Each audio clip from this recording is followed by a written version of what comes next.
4월 7일 수요일 하나님 앞에 나아가는 조용한 시간 에티큐 시작합니다.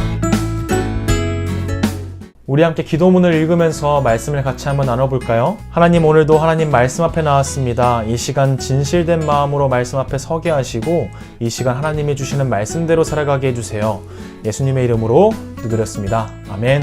오늘 우리가 함께 나눌 말씀은 출애굽기 2장 3절에서 7절 말씀입니다. 그가 잘생긴 것을 보고 석 달 동안 그를 숨겼으나 더 숨길 수 없게 되매 그를 위하여 갈대 상자를 가져다가 역청과 나무진을 칠하고 아기를 거기 담아 나일강가 갈대 사이에 두고 그의 누이가 어떻게 되는지를 알려고 멀리 섰더니 바로의 딸이 목욕하러 나일강으로 내려오고 시녀들은 나일강가를 거닐 때에 그가 갈대 사이에 상자를 보고 시녀를 보내어 가져다가 열고 그 아기를 보니 아기가 우는지라 그가 그를 불쌍히 여겨 이르되 이는 히브리 사람의 아기로다. 그의 누이가 바로의 딸에게 이르되 내가 가서 당신을 위하여 히브리 여인 중에서 유모를 불러다가 이 아기에게 젖을 먹이게 하리이까?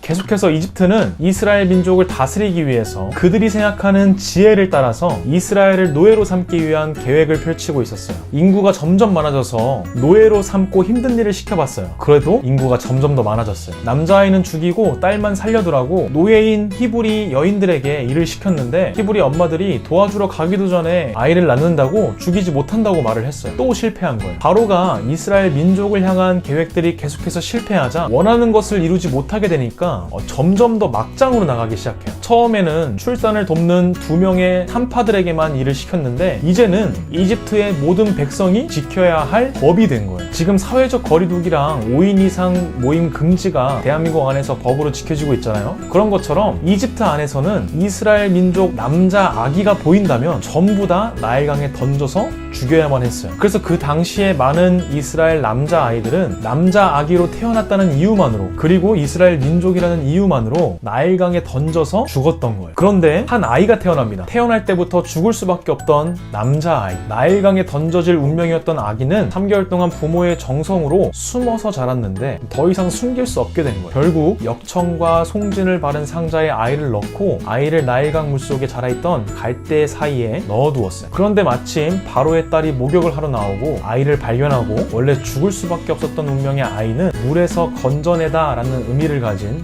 모세라는 이름으로 이집트의 공주의 아들로 자라나게 된 거예요. 우리가 영화를 볼 때 우연하게 이루어진 모든 사건들이 하나의 큰 이야기를 만들어내는 것 같이 오늘 모세를 통해서도 그런 우연히 이루어진 일들이 기적 같은 이집트 공주의 아들로 이어진 것 같은 생각이 들어요. 마침 아이가 태어났는데 너무 잘생겼어요. 그래서 이 부모가 아이를 나일강에 던지지 못한 거예요. 마침 갈대 사이에 아이를 넣어뒀는데 이집트 공주가 그 아이를 발견하고 이집트 왕자로 죽지 않고 잘 자라서 이집트를 탈출하는 출 이집트기의 주인공이 되는 이야기. 너무 신기하죠? 서로 하나도 이어진 것 없이 진행된 이야기들이 전부 다 이어져서 우리가 보는 성경 출 이집트기의 40장을 이루는 이야기가 나타나게 된 거예요. 그런데 이 사건들을 이어주는 한 가지의 연결고리가 있어요. 히브리서 11장 23절에서 29절에 이 출애굽의 이야기가 담겨져 있는데 믿음으로 모세가 났을 때, 믿음으로 모세는 믿음으로 애굽을 떠나, 이렇게 하나도 이어지지 않았던 모든 우연의 이야기는 하나님에 대한 믿음으로 하나님께서 이루어 가신 하나님의 보호였고 하나님께서 이집트에서 이스라엘을 구출하는 모든 계획의 이야기였어요. 그 모든 과정 가운데 하나님께서 이집트로부터 이스라엘을 이끌어 가시는 과정이었다고 성경에서는 말하고 있어요. 하나님을 믿음으로 걸어갈 때 하나님께서 보호하여 주시고 하나님을 믿을 때 하나님께서는 하나님의 계획을 지키고 이루어 가시는 거예요. 그리고 그 안에서